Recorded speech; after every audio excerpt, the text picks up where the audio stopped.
Ladies and gentlemen, boys and girls, welcome back to the Don Vogel Studios for another rendition of the Preacher and the Prodigy podcast. We are back and ready to roll for week 5 already of the college football season. It has been a fun season so far. A lot of things have gone as we expected, and a lot of things like the Clemson Tigers and my Heisman Trophy winner Cape Klubnik have not gone as we expected. So it's been a very interesting season so far. We're here for it. And it took 18 years, but they came after Mike Gundy. It finally happened. Mike Gundy is out even a day after saying he was not going anywhere. They cut him. Not planning to retire, so it'll be that fatal vote of confidence got him. Interesting to get maybe 1 or 2 years of success before he actually does retire, but Gundy is out at Oklahoma State after 2 poor performances against Oregon and then losing for the first time since the year 1951 at home against Tulsa. Not a good look for him, but he is out. Tell me, you don't have to tell me the team, but tell me Mike Gundy's next job. I think it's head coach. You think it's head coach? There's nothing that really stands out to me when it comes to what he can do position-wise or, side of the ball-wise. I think he's a head coach. I think that's where he fits best. No matter where you put him. I think that's where you get the most bang for your buck. Yeah. Not NFL OC or anything like that? Or I don't think he's got the interim consultant at Alabama? Or I'm not sure. But college football moves on, and we move on with it to pick 5 more games. Where are 5 we more at? spreads. Let's start with our season records here, because I'm going to enjoy this. You're starting to cook a little bit. This guy over here, the preacher, is at 14-8, starting to roll in the dough a little bit. I'm lagging behind at 10-12, so a little bit of work to do. But I am currently where the Detroit Tigers were on July 8th. And I'm currently where they have fallen right now, as we live in the sorrow that is the Tigers dropping the division lead to the Guardians about 30 minutes ago. It's dreadful. Guardians, I think, have won 18 of 20. That's just ridiculous, though. Anyway, let's roll. Let's talk football. Let's talk Big Ten football, too. Fox Big Noon game where USC heads to Illinois. Illinois getting the brakes beat off them against Indiana. That wasn't even close. Signetti put together a really good job. 63-7? To 10, I think. Just a complete domination of the Illini, and USC heads to Champaign after allowing 31 points to Michigan State. I was a little bit closer than a lot of people expected. You expected, 42-13, and it ended up being 45-31. So the USC defense not up to par with what you expected. Nonetheless, even though they're on the road, they are favored by 6.5. This game is at 11. Fox Big Noon, like I said. You get to go first in this one. I have no feeling on this game at all. I have no idea. If you told me tomorrow, if you told me Monday that USC won by 17, I believe it. If you told me that Illinois won by 5, I'd probably believe that as well. I'm going to take USC. I'm going to take USC to cover on the road. I don't think it'll be a monster mash, but I think it'll be in that, kind of like 35-24 type range, something like that. I'm going to take USC to cover. I like the Illini. I think I came close. The tendency is after games where you get hammered that you come out strong the week afterwards, and I think they can do it at USC that has flaws, but that does have strength. I like Illinois to keep it close. I don't know if they would win, but I could definitely see 27-24 being the final, going either way in this game. Okay. Let's keep it Big Ten, oddly enough, all the way at Seattle, where the Washington Huskies, having a really good season, are hosting the number 1 team in the land, the Ohio State Buckeyes. Buckeyes are favored by 8, not a line you see very often. It's been 8.5. I saw it at 10. It's gotten down to 8.5, 8. We're going to pick it at 8 even. That makes it harder for me. Yeah, I'm going to go with the Huskies. I think this could be a 38-34 kind of game, higher scoring, kind of a game where DeMond Williams goes crazy. I think it's going to happen. He's looked really solid. I'm not saying Washington's not going to win. I don't think Ohio State's going to give up 34 points. Weird things can happen. I think. What's the over/under on this? Do you know? Probably not. So you have 72 points being scored in this game. 38-34. I think it could happen. I just think that Damon Williams adds another element to the offense that Ohio State has not seen yet. I mean, they've had Arch Manning, but what was Arch Manning able to do? I think that there could be a few, weird plays where Damon Williams doesn't get sacked, breaks a couple of tackles in the backfield and then runs for 30 yards because Ohio State's playing man coverage and they have nobody to cover the quarterback. Just weird plays I like that keep Washington in the game. I like Washington to cover this one. I think winning is going to be hard because I do think Ohio State's the better team, and usually the better team finds a way out in these kind of games, but give me Washington to keep it tight. Certainly with an 8. I agree. But I don't think it's going to be that high scoring. I think Ohio State's defense is legit. I think traveling across country for them will be a challenge. But so I think it's going to be lower scoring than that. I'd take 10 points off of each team, and I'd see it 28-24, not 38-34. But I'm going to agree with you. I'm going to take Washington to cover. It's a little harder for me than when it was 10. I really like Washington minus 10. I'm going to pick this game at something like 31-27. All right. We agree. Down south, the Magnolia Bowl, as it is referred to, the game between Ole Miss and LSU is going to go down 2:30 ABC. Ole Miss hosting. What do you got? I'm just going to say, honestly, I had no idea that was called the Magnolia Bowl. Well, it's a Did you make that up right now? No, I'm serious. It's a rivalry game. I did a little bit of research, played over 100 times, so this game has occurred before. You learn something new every day. Maybe not to this quite an extent where both teams are in the top 13. Ole Miss, they're at 13, LSU at 4. Even with a ranking differential, Ole Miss is favored at home by 1.5, basically a pick 'em. Who do you like in this one? I think this is a really interesting line. Again, I have no good feeling about this at all. Give me Ole Miss. All right. I'll take Ole Miss there at home, but with no confidence and really no rationale other than I don't think LSU's offense is particularly good. And, obviously it's the Magnolia Bowl. This is a big game.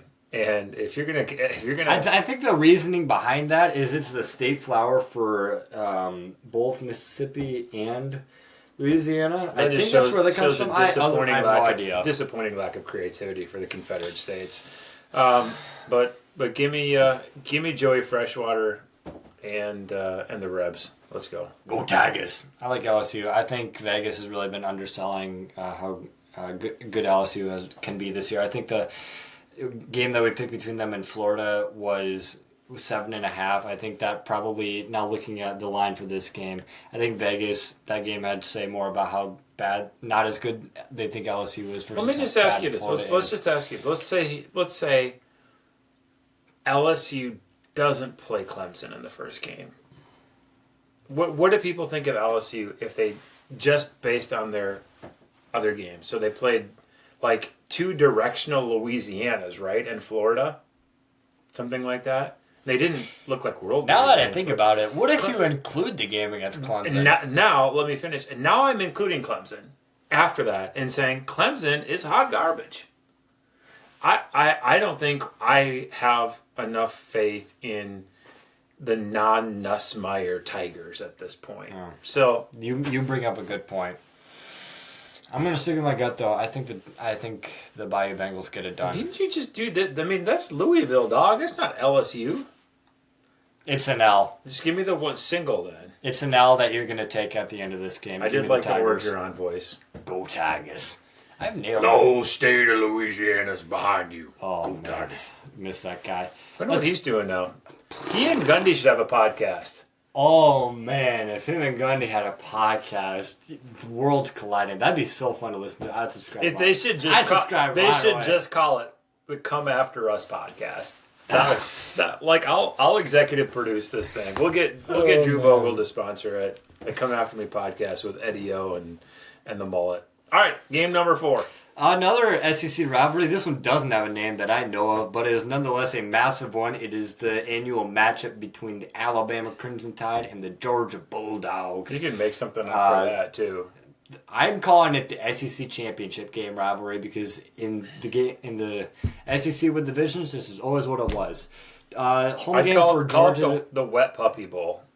The Tide and the Dogs. The Wet Puppy Bowl. We're just coming up with names on the spot. It's just as good as the The Magnolia Wet Bowl. Puppy Bowl.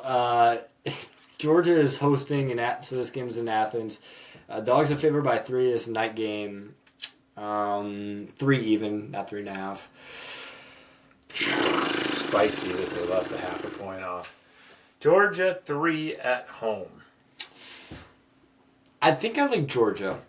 And I think I like Georgia because even including last year's game against Alabama, the way that the Bulldogs are able to come from behind, or not even from behind, but just make things right throughout a game. We saw this with Tennessee, where Tennessee, the first quarter, could do anything they wanted to.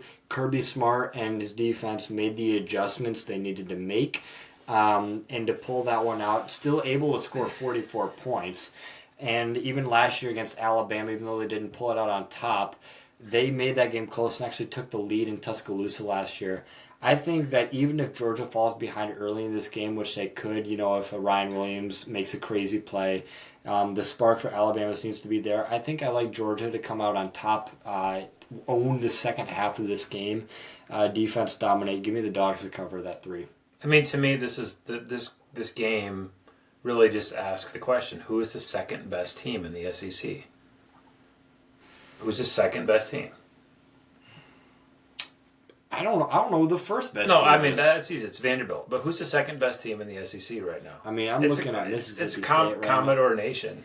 now. I'm looking at Kentucky right now. No. Who do you got in this one? I'm gonna take Georgia. No. I think that this is obvious pick. I am kind of surprised that this is only at 3, to be completely honest with you. Yeah, I think home field. I think experience at quarterback is on the side of the Bulldogs. If this was a neutral game, would Alabama be favored? Would this be a pick'em game? How many points are they giving night game at Sanford Stadium worth? Usually you figure 6. 3 for home, 3 more for night. So I don't know. I think so. Bama just got absolutely, really pummeled for the loss at Florida State, but Florida State has been completely unstoppable otherwise. Mm-hmm. So Florida State, that might be the Florida State Clemson doing this might be one of your storylines of 2020. After Clemson is the new Florida State. Right, yeah, that's what I'm saying. They flipped. Yeah. So yeah. last year, Florida State has the high expectations. They tank. This year, 2-10. Clemson has the high expectations. They tank. Florida State comes in with no expectations, new coordinators, and here they are just tearing people to bits behind your friend and mine, Tommy Castellanos. Anyway, I'll just say I think Alabama's good. Yeah. I'd take Georgia at home between the hedges, under the stars. Under the stars, between the hedges, in the Wet Puppy Bowl. Give me the Dogs. Perfect. Picturesque college football setting. Let's close out the games against the Lions. This is where College Game Day is going to be in Happy Valley. This is the one I'm excited for. You love this because you are all on your Oregon Ducks this year. Oregon heads to Penn State. Let's tell the story accurately. People can consult the tape. I had Oregon number 3 in the country, but I had Penn State number 2. Okay, so this is the game you're really looking forward to. Yeah. Whiteout And game. since I had Clemson number 1, this might be number 1 versus number 2 in my mind. Whiteout game, as you could have imagined. Penn State is favored by 3.5, as opposed to the Georgia game. So the home team, field goal on hook. Who do you like in this one? Penn State. You like Penn State? Yeah, I like Penn State here. I like the atmosphere. I might be doing it wrong, but I'm reading back into this, the Penn State Oregon Big Ten Championship last year, in which Oregon won, but Penn State played really well. Yeah. And I thought Oregon was going to house them, but I still think there's a little bit of the whole after effects of the Pac-12 teams trying to catch up to the Big Ten teams in a little bit of toughness and the physicality. This to me, man, it just seems like USC should have not let 31 points come off the board against Michigan State. And the Pac-12 for so long was literally the West Coast offenses in the West Coast, and the Big Ten has been more physical. I think that shows up in this atmosphere. I'm going to take Penn State to win the game. I'm going to go kind of that range I sort of like, 27-21, something like that. So you said that the Pac-12 for the most part has gotten catching up to do. Would you say that Oregon last year had catching up to do with the rest of the Big Ten? Or are you saying just in general when you talk about Pac-12 teams? I think so. My generalization is the teams that came in from the Pac-12 really struggle when they play Big Ten teams because just the years of training and conditioning for a certain kind of game take a while. So yes, there was a big problem with not getting a time off when Ohio State played in Autzen Stadium. But when they played again the second time, how did that go? Yeah, crushed.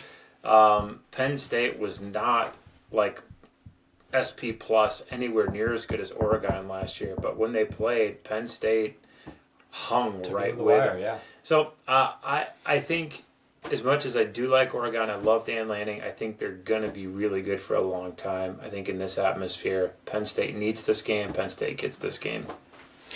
31-21 Penn State. 31-23 Penn State. Let's give it a little bit of drama coming down the stretch to one-score game. I agree with you. I like Penn State in this game. The case could be made that Oregon is one of the hottest teams, if not the hottest team in college football right now. Dante Moore and DeCorian Moore. That's really disrespectful to Kurt Signetti, but anyway. Just look unstoppable. Well, I mean, they've been putting up the numbers and Vanderbilt. Yeah, that's true. I think next week the Vanderbilt-Bama rematch is in Tuscaloosa. That'll be... We might need to pick that game just for kicks and giggles. Old Crimson will be flying over at that point. Man. But I do like Penn State. I think that they're built for this moment. This is a game they circled for a while, and that doesn't always mean something, but for a team built like this, who's kind of been playing conservative and yet still beating the brakes off teams you need to beat, which is a thing in itself, as often said, beat the teams you need to beat. But also Penn State needs to get over the hump in a big game. And this isn't Michigan or Ohio State. But it's about as close as you're going to get in this day and age, home game against Oregon right now. So give me Penn State. Running the ball. Running the ball, tackling better. I got a 28-19, maybe 28-16 kind of game even. That seems low for the way Oregon's offense is playing now. We generally agree. Give me the Lions. It'll be a fun game. I think it's just I like watching whiteout games when Michigan's not playing in them. Oh man! Like they stick Minnesota in there, and it's just like, phew. Yeah. Kudos to the fans in Happy Valley for putting on a great show. I think they're going to get a win. I think Penn State is excellent in all their phases of football, and I think they're going to be there at the end of the season. So, obviously playing Vanderbilt. Where was Vanderbilt in your playoff teams? You're like fourth. Check the tape again. All right, for the preacher. Whoa. We got something else you want to talk about? You want to talk about the game in Orange City? Of course. Oh my goodness. The rivalry in Orange City. I think it does need to be addressed a little bit. That today or this Saturday marks the annual celebration of Dort falling at the hands of Northwestern. A moment of silence for all of Dort's hopes and dreams. That 0 moments of silence for the 0 points that they've put up against Northwestern in the last two meetings. This is the first game I think that they've ever played at night. Valois Stadium is trying something new with night games, I guess, new lights or something. So it'll be good. Been new high school games there for years, right? But they started. Northwestern's been started hosting night games more often. So interesting. Yeah, what are you going to say? Are you picking the game? Or are you giving? Should we pick the game? I don't know. We're both going to pick Northwestern. Come on. What's the line? I mean, pick them. I don't know. If I were to really put the line of this game the way the teams have played, I'd probably put it at like Dort 3.5. But I'll take Northwestern all day here. They own this rivalry. I don't think it's going to stop now. 18-0, really? Something would have stopped if they didn't completely control the Dort College defenders. Yeah. I hope you're right. I hope so too, man.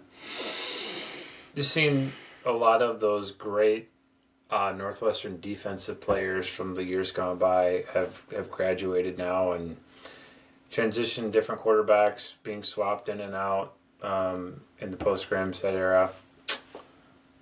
Yeah, I'll take Northwestern just because of the juju, but like I have no idea. I think this is the year that Dort finally scores a point again against Northwestern. I do see it happening.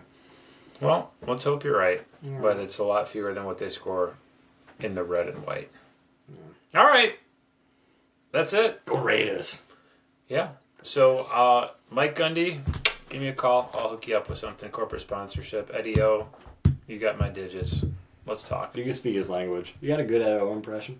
I do. I'm going to save it for next week. All right. I used all my Edo words this week. When I rip on your LSU Ole Miss pick. For the preacher. And the prodigy. Deuces. Goodbye.